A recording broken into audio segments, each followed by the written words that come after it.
चलो इधर आओ, साइंस की दुनिया में फिजिक्स। बताओ तुम लोग को इसके पहले कितना लेसन बतला दिए फिजिक्स में? 5। ये कैमा लेसन है? छठा लेसन। ये लेसन है छठा। अच्छा, लेकिन अगर हम बात करेंगे अभी ये छठों लेसन किस लेसन के अंतर्गत आता है? ऑप्टिक्स के अंतर्गत। तो मुख्य रूप से कई लेसन अभी एक लेसन से इसे खत्म नहीं हुआ है, लेकिन उसी लेसन का कैमा भाग है? छठा भाग। चलो इधर प्रकाशीय यंत्र। प्रकाशीय यंत्र का डिफिनेशन सुनना। नजदीक एवं दूर, नजदीक एवं दूर के वस्तुओं को देखने के लिए जिस यंत्र का प्रयोग किया जाता है, जिस यंत्र का प्रयोग किया जाता है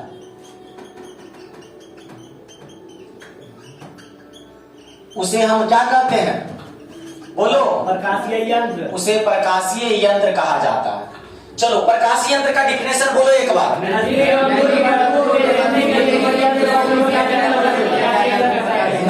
एवं दूर के वस्तुओं को देखने के लिए जिस प्रकाशीय यंत्र का प्रयोग किया जाता है उसे हम क्या कहते हैं? प्रकाशीय यंत्र। अच्छा, नजदीक के वस्तु को देखेंगे तो सूक्ष्म वस्तु को देखेंगे, दूर के वस्तु को देखेंगे बहुत बड़ा बड़ा। जैसे कि बड़ा बड़ा कहने का मतलब यहाँ से हम उल्का पिंड देखते हैं, ध्रुव तारा देखते हैं, तारा देखते हैं, चंद्रमा देखते हैं, सूर्य देखते हैं तो दूरबीन के सहारे से उपयोग करके उसे जूमिंग करके भी देख सकते हैं। तो प्रकाशीय यंत्र का डिफिनेशन सबको याद हुआ? एक बार और बोल दो।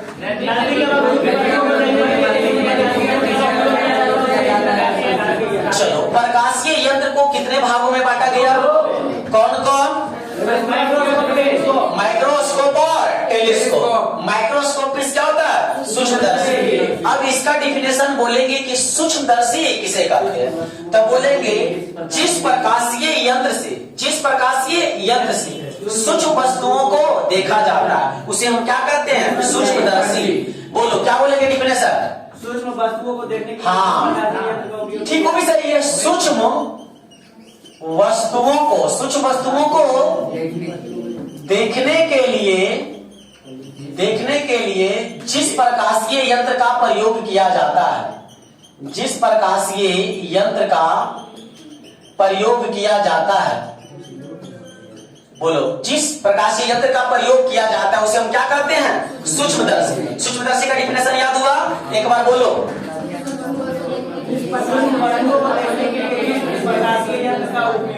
अच्छा ठीक है, प्रयोग या उपयोग हुआ, प्रयोग किया जाता है उसे क्या कहते हैं? सूक्ष्मदर्शी। कोई दिक्कत? अब बताओ सूक्ष्मदर्शी को कितने भागों में बांटा गया? 2 भागों में। 2 भाग, पहला का नाम बताओ। सरल और दूसरा संयुक्त। सरल सूक्ष्मदर्शी में क्या बोलेंगे? सरल सूक्ष्मदर्शी का डिफिनेशन देखेगा। नजदीक के क्या चीज? नजदीक के सूक्ष्म वस्तुओं को देखने के लिए, नजदीक के सूक्ष्म वस्तुओं को देखने के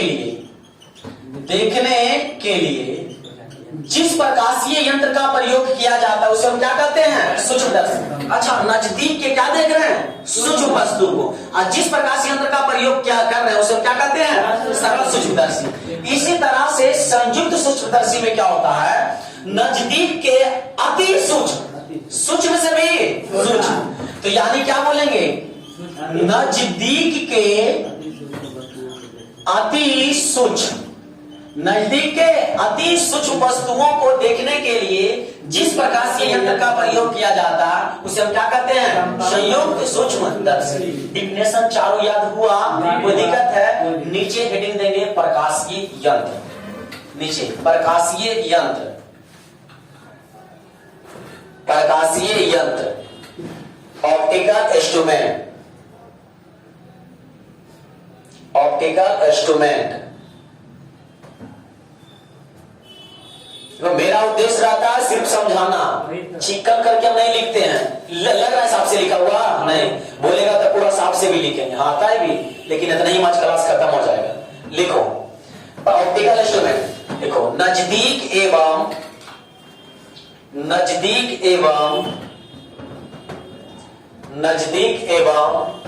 दूर की वस्तुओं को देखने के लिए, नजदीक एवं दूर की वस्तुओं को देखने के लिए,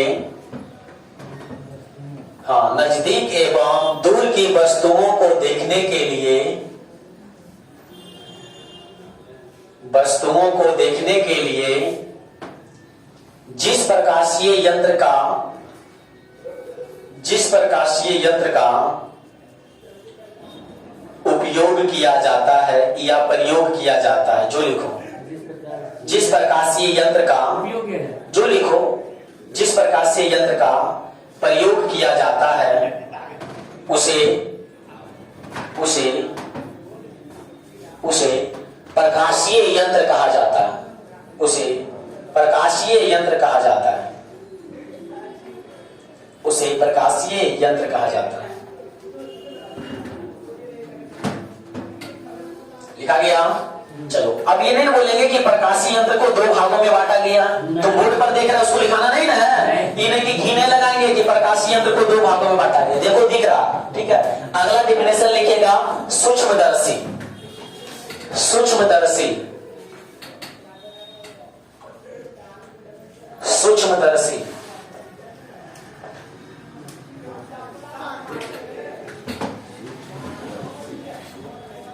बोले, लिखो सूक्ष्म वस्तुओं को देखने के लिए,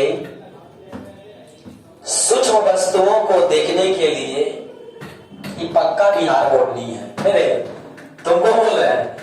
इंग्लिश वहां पर जो लिख दिया फिर नीचे कहीं नहीं लिखती है, तो बिहार बोर्ड का भाषा नहीं रहता। जो पूरा एकदम एमसीआर के खाटल देहाती बुतरू रहेगा ना, उसका कॉपी इंग्लिश नहीं मिलेगा, लेकिन तो लोग मिली जुली है, ठीक है सब जगह है ना। तो पक्का अति गोलका सीबीएस को बोलता है, सीबीएसई वाला लिखो सूक्ष्मदर्शी, लिखो सूक्ष्म वस्तुओं को देखने के लिए, सूक्ष्म वस्तुओं को देखने के लिए जिस प्रकाशीय यंत्र का प्रयोग किया जाता है, जिस प्रकाशीय यंत्र का प्रयोग किया जाता है, जिस प्रकाशीय यंत्र का प्रयोग किया जाता है,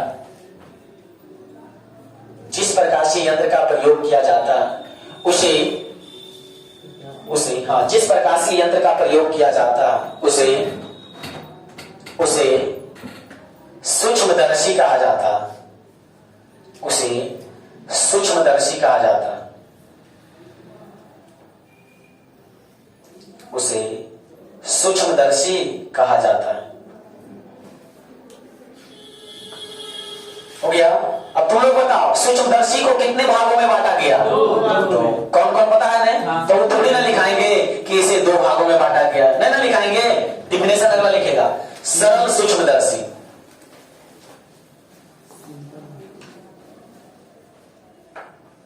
सरल सूक्ष्मदर्शी लिखो।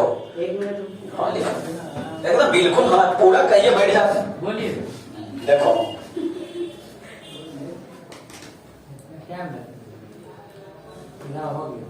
हो गया।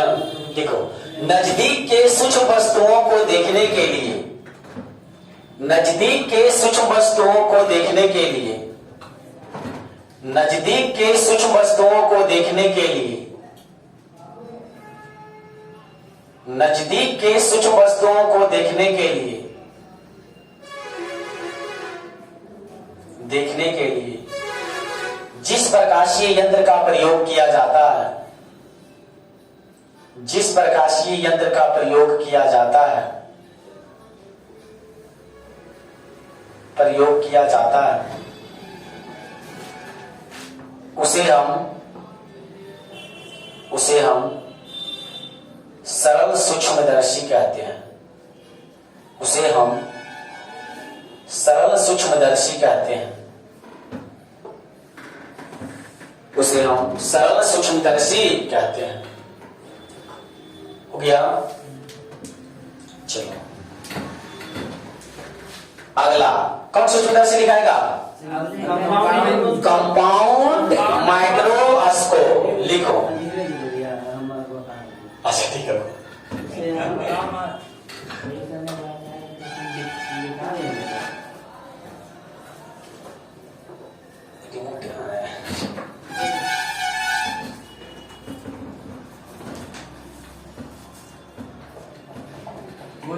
बोले लिखो लिखो ए लिखो ना रे अंजलि इतना रे तो लिख लो रे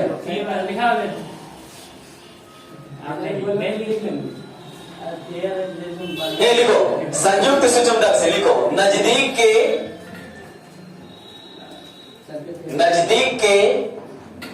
छोटी लिखो उसको नजदीक के अति सूक्ष्म वस्तुओं को नजदीक के अति सूक्ष्म वस्तुओं को नजदीक के अति सूक्ष्म वस्तुओं को देखने के लिए नजदीक के अति सूक्ष्म वस्तुओं को देखने के लिए जिस प्रकाशीय यंत्र का प्रयोग किया जाता है जिस प्रकाशीय यंत्र का प्रयोग किया जाता है जिस प्रकाशीय यंत्र का प्रयोग किया जाता है जिस प्रकाशीय यंत्र का प्रयोग किया जाता है उसे हम संयुक्त सूक्ष्मदर्शी कहते हैं उसे हम संयुक्त सूक्ष्मदर्शी कहते हैं उसे हम संयुक्त सूक्ष्मदर्शी कहते हैं।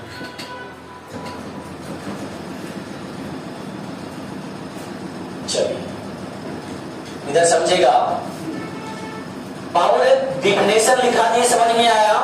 परीक्षा में सब कुछ नहीं पूछता जितना बात लिखा है बस क्या पूछेगा जो आगे समझाते समझना। सूक्ष्मदर्शी है तो छोटा से छोटा वस्तु को देखेगा कि नहीं सूक्ष्मदर्शी छोटा से छोटा।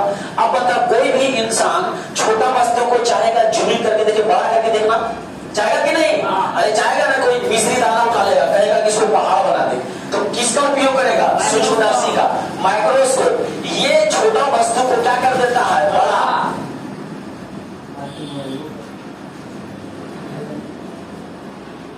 चलो कोई बात नहीं इधर आओ। अच्छा बताओ छोटा को बड़ा करना ये छोटा है ये बड़ा हो गया यानी आवर्धित समझ में आता है। आवर्धन बड़ा है। आवर्धन को सूचित किससे करते हैं बताओ तो एम से करते हैं कि नहीं? आवर्धन को सूचित किससे करते हैं? एम से। तो इसमें कोई वस्तु को चाहेंगे सूक्ष्मदर्शी से जैसे यहाँ त्वचा पर है कीटाणु बैक्टीरिया अगर इसको चाहेंगे कि कीटाणु बड़ा बड़ा दिखे तो यानी छोटा कीटाणु यानी बड़ा तब उतना छोटा को देखने के लिए किसका उपयोग करते हैं? सूक्ष्मदर्शी को। तो सूक्ष्मदर्शी का उपयोग करेंगे तो ये बड़ा करके दिखाएगा। बड़ा माने आवर्धित करके दिखाएगा। आवर्धित माने आवर्धन। तो ये बतलाता है सूक्ष्मदर्शी आवर्धन क्षमता बतलाता है। क्या बताता है? आवर्धन क्षमता। तो सरल सूक्ष्मदर्शी और संयुक्त सूक्ष्मदर्शी में दोनों का आवर्धन अलग अलग होता है। दोनों का आवर्धन क्या होता है? जाहिर सी बात है होना भी चाहिए क्योंकि ये सूक्ष्म वस्तु को देखता है नजदीक के लेकिन ये क्या ओकरों से सूक्ष्म जिकरा सरल सूक्ष्मदर्शी से देखना संभव नहीं है ओकरा किससे देखते हैं? संयुक्त सूक्ष्मदर्शी से। आने समझ में? तो इस पर आवर्धन क्षमता आता है। क्या आता है? आवर्धन क्षमता। ये ज्यादा बड़ा करेगा सरल सूक्ष्मदर्शी ज्यादा बड़ा करेगा कि संयुक्त ज्यादा बड़ा करेगा ना। तो यानी इसका आवर्धन कितना होता है और इसका आवर्धन कितना होता है सबका आवर्धन अलग अलग होता है। और तुमको अगर गलती से क्वेश्चन देगा एग्जाम में नहीं आता है गलती से तुम अगर एग्जाम टेस्ट पढ़ता है स्कूल में देगा तो इससे तुमको दे देगा क्वेश्चन आवर्धन निकालने के लिए इससे दे देगा आवर्धन निकालने के लिए। अब तुम लोग बताओ यहाँ पे जो हम पढ़ेंगे क्लास 10th में कोई पढ़ाए होंगे तो ये बात बतलाए होंगे कि सूक्ष्मदर्शी में कौन सा लेंस का उपयोग किया जाता है? उत्तल लेंस का उपयोग किया जाता है। सूक्ष्मदर्शी में कौन सा लेंस का उपयोग किया जाता है? उत्तल लेंस। अब समझो इधर ये उत्तल लेंस है।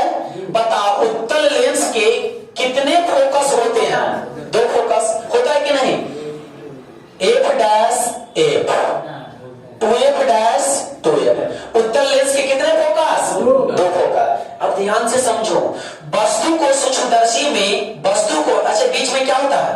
प्रकाशीय क्या होता है? प्रकाशीय केंद्र।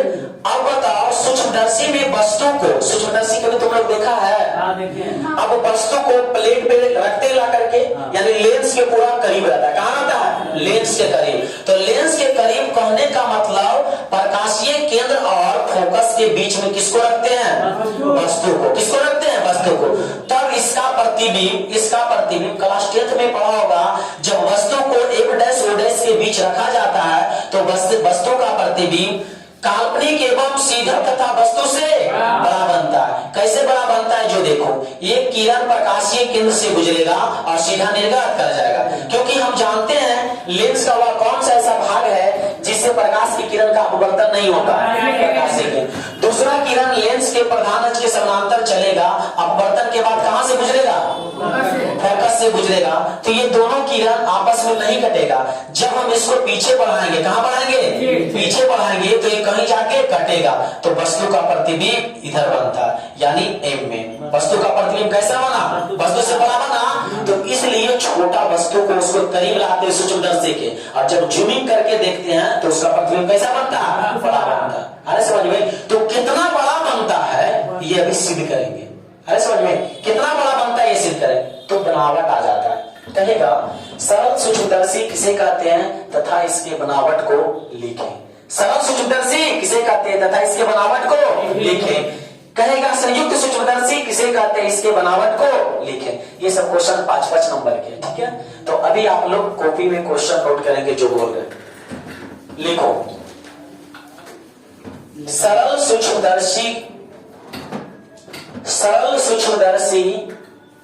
किसे कहते हैं? सरल सूक्ष्मदर्शी किसे कहते हैं? सरल सूक्ष्मदर्शी किसे कहते हैं? सरल सूक्ष्मदर्शी किसे कहते हैं? किसे कहते हैं? इसके क्रिया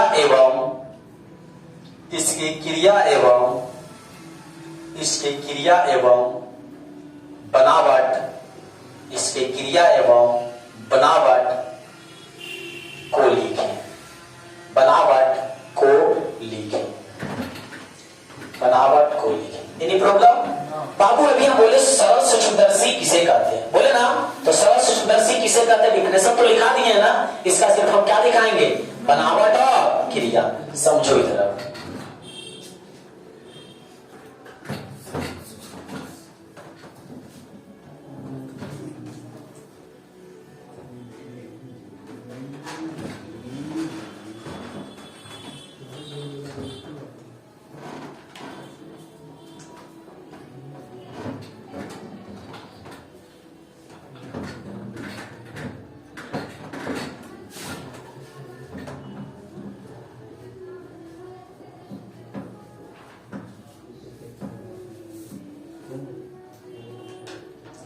चलो ध्यान से देखो, सरल सूक्ष्मदर्शी में यानी सूक्ष्मदर्शी में कौन सा लेंस का उपयोग किया जाता है? उत्तल लेंस, ठीक है। उत्तल लेंस का उपयोग करेंगे। ये बताओ कौन अक्ष है? प्रधान अक्ष है। कोई दिक्कत? बताओ वस्तु को यहाँ देखो, ये एफ डैश, तो इधर क्या चीज? एफ। इधर 2f डैश, तो इधर क्या चीज? 2f। Any problem? नो। अब देखो सरल सूक्ष्मदर्शी में उत्तल लेंस का उपयोग किया जाता है। इसमें वस्तु को एफ डैश और ओ डैश के, एफ डैश और ओ के बीच, ओ माने क्या चीज? प्रकाशीय केंद्र। वस्तु को रखते हैं। अगर मान लिया जाए वस्तु का ऊंचाई क्या है? AB है। वस्तु का ऊंचाई क्या है? AB है। ध्यान से समझो, एक किरण सीधा हम प्रकाशीय केंद्र से गुजारते हैं। किससे गुजारते हैं? प्रकाशीय केंद्र से। तो हम जानते हैं कि प्रकाशीय केंद्र से जाने वाले किरण का अपवर्तन नहीं होता और सीधा निर्गत कर दिया, ठीक है। आगे दूसरा किरण प्रधान अक्ष के समानांतर चलेगा और दर्पण से लेंस से अपवर्तन के बाद ही कहां से लौटेगा? फोकस से। बताओ ये दोनों किरण जिंदगी में आपस में कटेगा? नहीं। आप बिछड़ के इधर जाएंगे, वो बिछड़ के उधर जाएगा, बीच में दरार पड़ेगा, यानी है ना जी, तो इधर कभी नहीं मिलेगा। तो कल्पना करेगा फिर से मुड़ेगा, पीछे मुड़ेगा, तो मुड़ेगा तो कहीं ना कहीं इधर जाके कटेगा कि नहीं? बोलो कटेगा? कहीं ना कहीं ये कट जाएगा। तो जहां कटेगा इसका प्रतिबिंब बनेगा, बोलो हाँ या ना बनेगा? तो प्रतिबिंब क्या बनेगा, सीधा की उल्टा, सीधा। सीधा बना ना जी। तो वस्तु ए बी था, इसका प्रतिबिंब क्या बना, सीधा। नाम कुछ दूसरा दे देते हैं, पी क्यू दे दिए, कोई दिक्कत है। अच्छा वस्तु क्या चीज है, ए बी, वस्तु क्या चीज है, ए बी, और प्रतिबिंब क्या चीज है, बी क्यू। अच्छा बताओ बाबू, ये प्रकाशीय केंद्र और ये वस्तु है, इसके बीच कोई ना कोई दूरी होगा, होगा दूरी, बोलो क्या दूरी मान ले, यू। बहुत बढ़िया, क्योंकि वस्तु का दूरी क्या होता है, यू। कोई दिक्कत है। अच्छा जहां ये इसका प्रतिबिंब बनेगा, जहां इसका क्या बनेगा, प्रतिबिंब। अरे बाबू एक सेकेंड, प्रतिबिंब तो भी तो कहा लिखने के लिए, भी मैंने लिख दिया, समझो। आंख जो है सूक्ष्मदर्शी में हम आंख से ही देखेंगे ना, तो बताओ कितना के नजदीक के अंदर वस्तुओं को रखो तो हमारी आंख नहीं देख पाता है। 25 सेंटीमीटर के अगर अंदर रखेंगे तो हमारी आंख देखेगा, ऐसे करके कई अगली निकाल रही है, ठीक है, अरे पता चल जाता है, बढ़िया है। यानी 25 सेंटीमीटर के अंतर्गत रखी वस्तुओं को मेरा आंख सुस्पष्ट देख नहीं पाता, देखता है लेकिन सुस्पष्ट देख नहीं पाता। इधर आओ, तो मैंने कहने का मतलब स्पष्ट दृष्टि के न्यूनतम दूरी पर प्रतिबिंब बनेगा। तो स्पष्ट दृष्टि के न्यूनतम दूरी को सूचित हम किससे करते हैं, डी से। इधर सुनो, ऐसा भी क्यों नहीं लिखे समझ में आया, इसलिए नहीं लिखे क्योंकि हम सूक्ष्मदर्शी में हम आंख से देखेंगे किसी वस्तु का प्रतिबिंब, देखेंगे ना, तो यदि उसको प्रतिबिंब पूरा करीब आके देखते हैं, पूरा क्या देखते हैं करीब, तो स्पष्ट दिखता नहीं है। तो कितना पर देखेंगे, स्पष्ट दृष्टि की न्यूनतम दूरी, स्पष्ट दृष्टि की न्यूनतम दूरी। तो बता वस्तु का प्रतिबिंब कहां बना, स्पष्ट दृष्टि की न्यूनतम दूरी। बाबू हम बनावट बोल दिए, आप लोग को समझ में आया बनावट, देखो बनावट क्या बोले एक बार फिर से देखो बनावट। ये लड़का सरल सूक्ष्मदर्शी में कम फोकस दूरी वाले को एक उत्तर लेंस लेते हैं जिसका फोकस दूरी क्या हो, बहुत कम हो, यानी छोटा लेंस लगाते हैं सरल सूक्ष्मदर्शी, कम हो। इसके प्रधान अक्ष पर कोई वस्तु ए बी रखते हैं, क्या रखते हैं, ए बी, जिससे चलने वाली प्रकाश की एक किरण प्रकाशीय केंद्र से गुजरती है तथा दूसरा किरण प्रधान अक्ष के समानांतर चलकर फोकस से गुजरती है। ये दोनों किरणों को जब पीछे की ओर बढ़ाया जाता है तो इसका प्रतिबिंब काल्पनिक एवं सीधा स्पष्ट दृष्टि की न्यूनतम दूरी पर प्राप्त होती है। ये क्या हो गया, बनावट। सबसे पहले फिगर ड्रॉ करें, नीचे बनावट लिख के रेडी रहेंगे।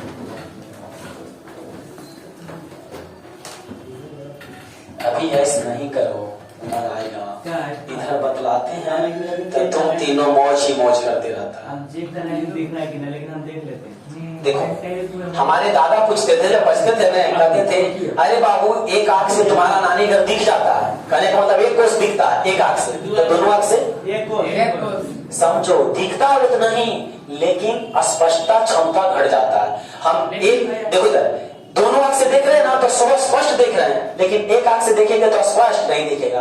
अरे बाबू ये क्वेश्चन 10वां में पढ़ा था, यदि उत्तल लेंस के आधे भाग के काले कागज से ढक दिया जाए या लेप कर दिया जाए तो प्रतिबिंब पर क्या प्रभाव पड़ता है, तो प्रतिबिंब बनता है कि नहीं, लेकिन वो धुंधला दिखाई देता है। पढ़ा है क्वेश्चन। तो आंख में कौन सा लेंस है, उत्तल लेंस, तो ढक लेते तो स्पष्ट कहां दिखेगा। सरल सूक्ष्मदर्शी में कम फोकस दूरी वाले,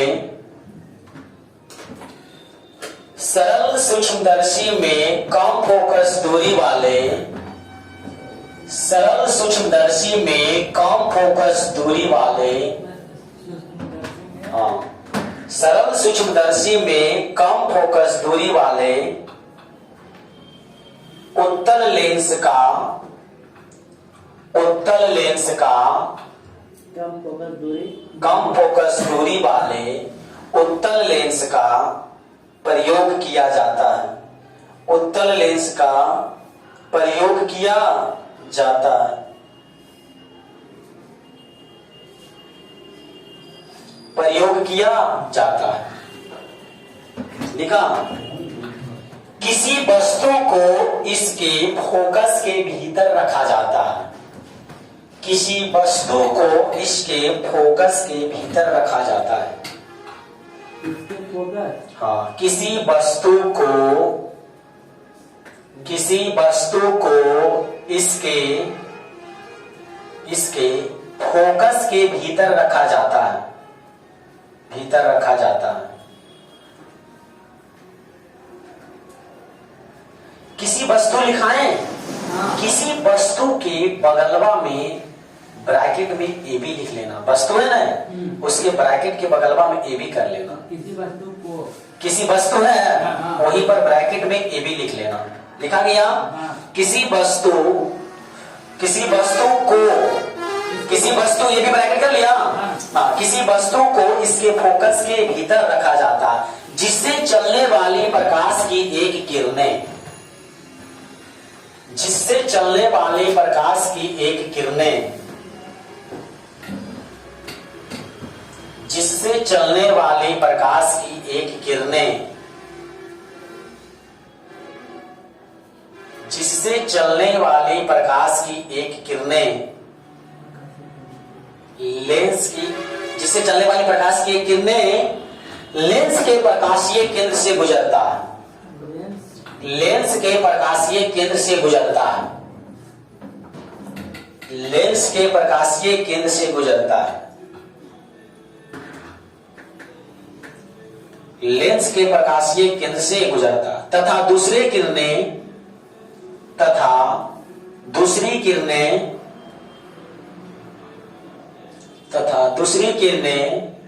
प्रधान अक्ष के समानांतर चलकर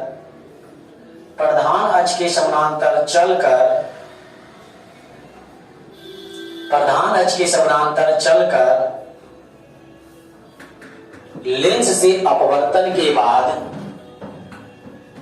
प्रधान अक्ष के समानांतर चलकर लेंस से अपवर्तन के बाद फोकस से गुजरती है। जब इन दोनों किरणों को अपवर्तन के बाद फोकस से गुजरती है। जब इन दोनों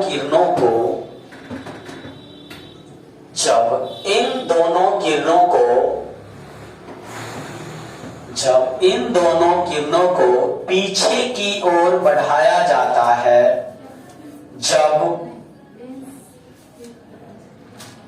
क्या बोला है? पीछे की ओर अपवर्तन के बाद लेंस के फोकस से गुजरती है।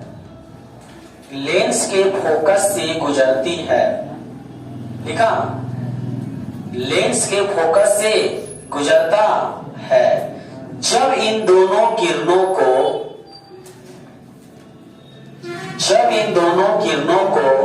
पीछे की ओर बढ़ाया जाता है।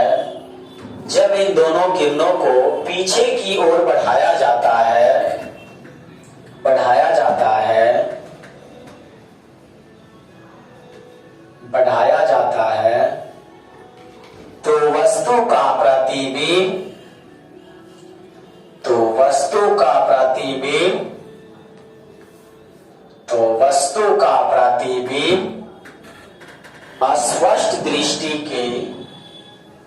वस्तु का प्रतिबिंब अस्पष्ट दृष्टि के न्यूनतम दूरी पर स्पष्ट दृष्टि लिख दें। स्पष्ट दृष्टि के, जिसे नहीं लिखा लिख लेना। स्पष्ट दृष्टि के न्यूनतम दूरी पर प्राप्त होता है। स्पष्ट दृष्टि के न्यूनतम दूरी पर प्राप्त होता है। पूर्ण विराम। चलो ध्यान से समझो बाबू, हमने बनावट लिखा दिया, बनावट में जो फिगर बनाया वही बात लिखा है। हमने बोला सरल सूक्ष्मदर्शी में कम फोकस दूरी वाले के उत्तल लेंस लिया जाता, इसके फोकस के बीच वस्तु एबी को रखा जाता, जिससे चलने वाली प्रकाश की एक किरणें कहां से गुजरता है? प्रकाशीय केंद्र से, तथा दूसरे किरण प्रधान अक्ष के समानांतर चलकर लेंस से अपवर्तन के बाद कहां से गुजरता? फोकस से। जब इन दोनों किरणों को पीछे बढ़ाया जाता है तो इसका प्रतिबिंब स्पष्ट दृष्टि की कहां बनती है? न्यूनतम दूरी। Any problem? अब और देखो क्रिया।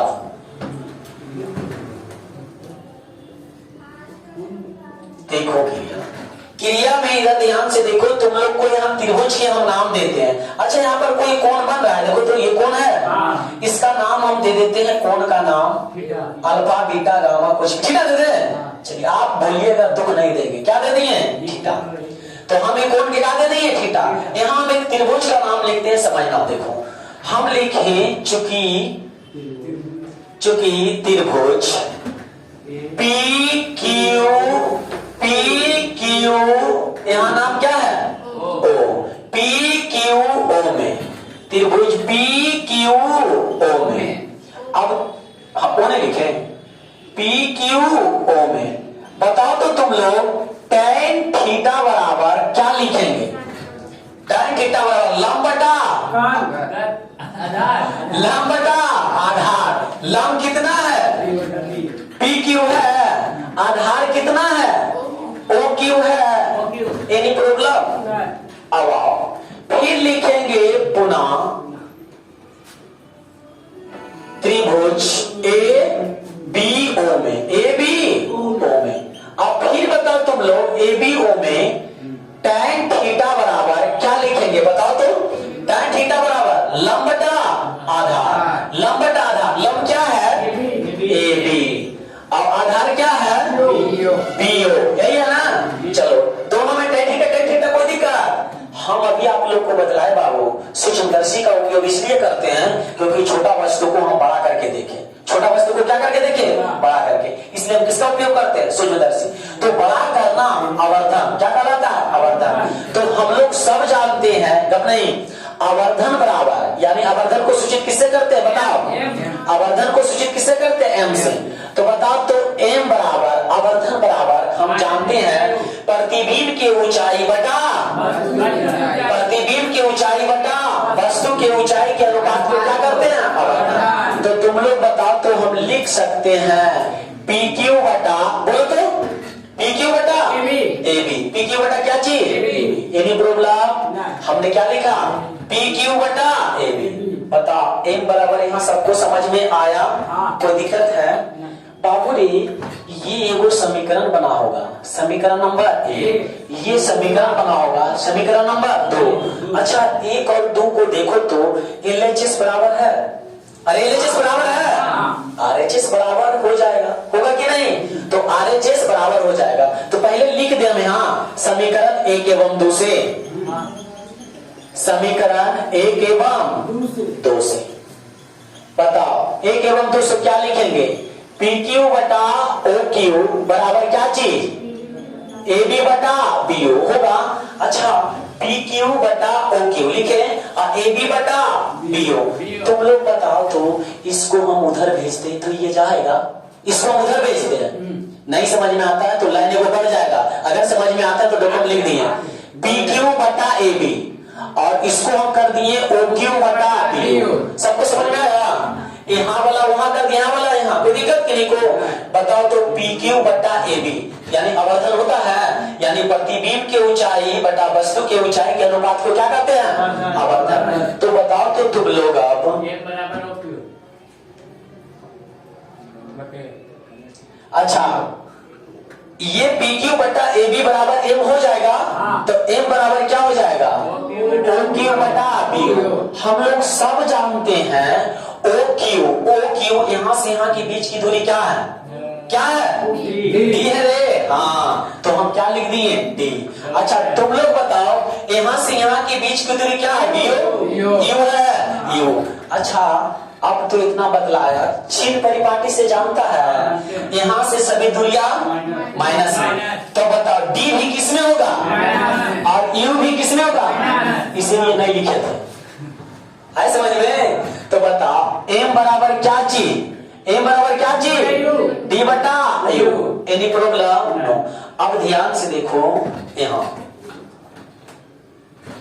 बाबू ने लेन सूत्र जानता है? लेन सूत्र यहाँ बताओ तो यहाँ से यहाँ के बीच की दूरी यानी वस्तु की दूरी, वस्तु की दूरी क्या है? बीओ है। तो यू बराबर हम क्या लिख लेंगे? बोलो तो यू लिखेंगे। यू प्लस में कि माइनस में? माइनस में। अच्छा प्रतिबिंब की दूरी, किसका दूरी? प्रतिबिंब की दूरी। अच्छा प्रतिबिंब की दूरी कितना है? ओ क्यू है।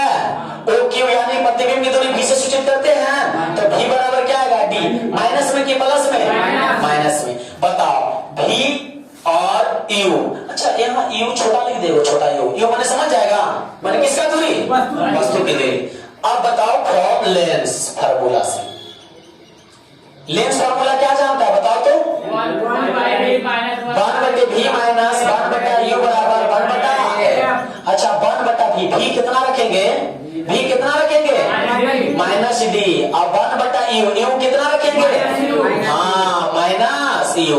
अच्छा यहाँ माइनस माइनस प्लस हो जाएगा, अच्छा अभी नहीं रखते हैं, 1/f, आगे इसको हल करेंगे। बोलो 1/- minus D, minus minus 1/u बराबर 1/ क्या चीज, कोई दिक्कत बाबू। अब देखो हम दोनों तरफ, क्या तरफ, दोनों तरफ डी से हम गुना करते हैं, क्या करते हैं, गुना। गप नहीं करना, समझाएंगे, गुना करने पर।